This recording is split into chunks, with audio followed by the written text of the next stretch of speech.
WFYI podcast brought to you by Bloomington, Indiana, an American college town offering food and drink, college sports, outdoor activities, live music, cool art, and good times daily.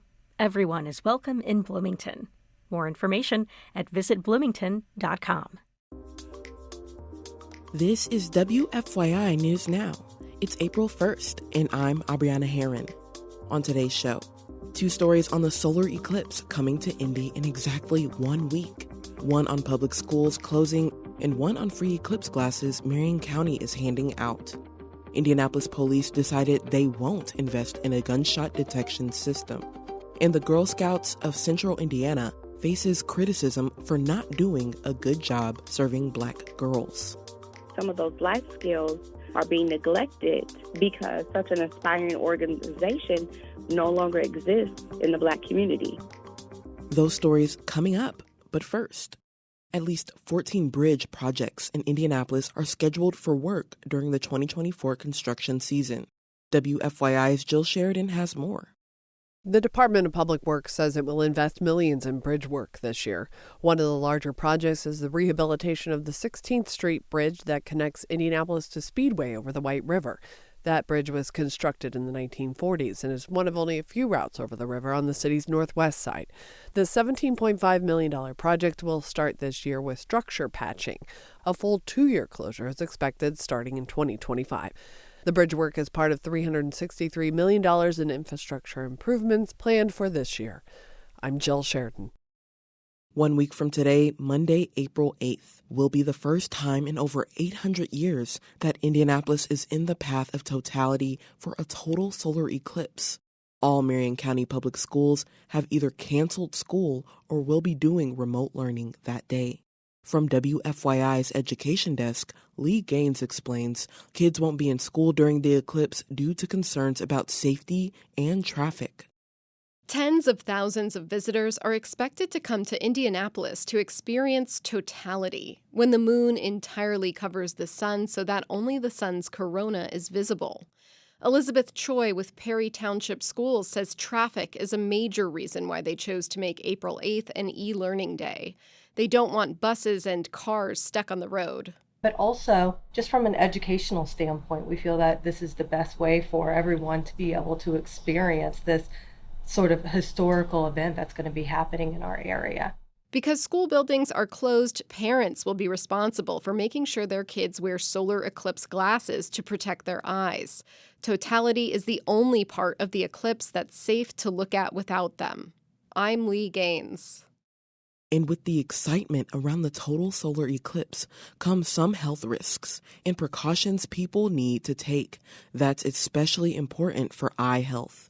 As Side Effects Public Media's Elizabeth Gabriel reports, the Marion County Public Health Department will hand out free solar eclipse glasses to help view the event safely.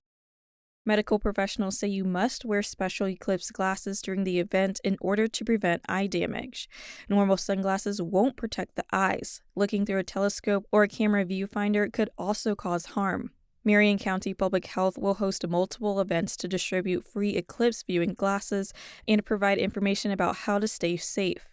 Those events will be on April 2nd at Lafayette Square Mall, April 4th at Washington Square Mall, and April 6th at the Marion County Public Health Building. The Marion County Public Health Department will be closed Monday, April 8th. This includes all clinics and public walk-in services. Elizabeth Gabriel, Side Effects Public Media.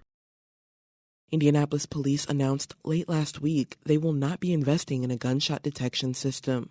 As WFYI's Ben Thorpe reports, police say a 9-week pilot program found the system had only limited effectiveness. According to a press release, police say during the pilot program, the gunshot detection system collected about the same evidence as normal 911 calls. In some cases, police were able to respond to a scene more quickly, but officials say it was not enough to improve public safety outcomes. The release also underlined a number of concerns about the gunshot detection technology, including its cost, overall effectiveness, and reliability. In a statement, Indianapolis Police Department Chief Chris Bailey said the department would instead, quote, invest in more impactful and fiscally responsible solutions. Roughly $1 million in American Rescue Plan Act funding was planned to be used on the tech. Police officials say those funds will now go towards smart tasers, which are a less lethal option for violent encounters. I'm Ben Thorpe. And for our final story today, the Girl Scouts of Central Indiana is facing criticism from two local groups that say it's not doing a good job of serving Black girls. From WFYI's Education Desk, Sydney Dauphiné has more on the criticism and pushback over the organization's plan to open a charter school in Washington Township. Criticism of the Girl Scouts of Central Indiana came to a head because of the fight over the Girls in STEM Academy, a proposed charter school in the northwest part of Indianapolis. The Girl Scouts of Central Indiana is one of the groups behind the school. Denise Cornelius is the president of the Indianapolis chapter of the National Coalition of 100 Black Women. She says she doesn't have an opinion on the school, but she believes the Girl Scouts are not doing enough outreach. Cornelius says the Girl Scouts teach collaboration and entrepreneurship, and she's worried not enough Black girls in Indianapolis have that opportunity. Some of those life skills are being neglected because such an aspiring organization no longer exists in the Black community. WFYI asked the Girl Scouts for a response. CEO of Girl Scouts of Central Indiana, Danielle Shockey, says that the criticism uses misleading numbers. While membership demographics vary by county, nearly 30% of Marion County Girl Scouts are Black. I'm Sydney Dauphiné. That's all for today's episode of WFYI News Now. Our podcast is produced by the following people who live in your community: Drew Dodlin, Kendall Antron, who composed the music for this podcast, and me, Aubriana Herron. Our news director is Sarah Neal Estes.